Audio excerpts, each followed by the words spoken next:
braço aqui, certo? Eu faço isso com esse kimono, certo? Eu travo justamente que é para ele girar o braço. Vai girar o braço. Não, gira o braço aí. Todo mundo faz isso aqui e solta o braço, certo?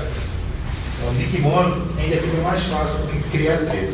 Na hora que ele começar a girar o braço, minha mãe vai estar aqui esperando. Eu vou acompanhar o braço dele e parar a posição, certo? E ficar cotovelo por cotovelo. Essa mão que estava aqui dentro, vem para o punho dele. Você pode jogar, né? Pode jogar também. Não joga? Pode para quê? Só de adulto. É adulto, né? Só adulto. Cotovelo baixo aqui, ó. E a mão de baixo. Certo? Então, travou o braço. Travou o braço. Quando ele começar a girar, eu acompanho o quadril. E minha mão já está aqui esperando. Certo?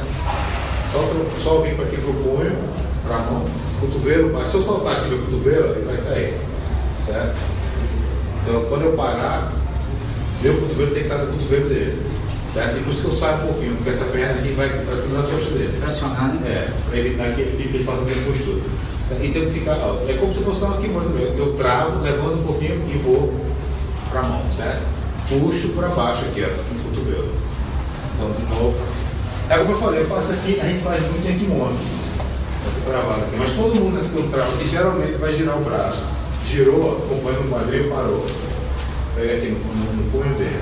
Vai na mão, cotovelo para baixo, certo?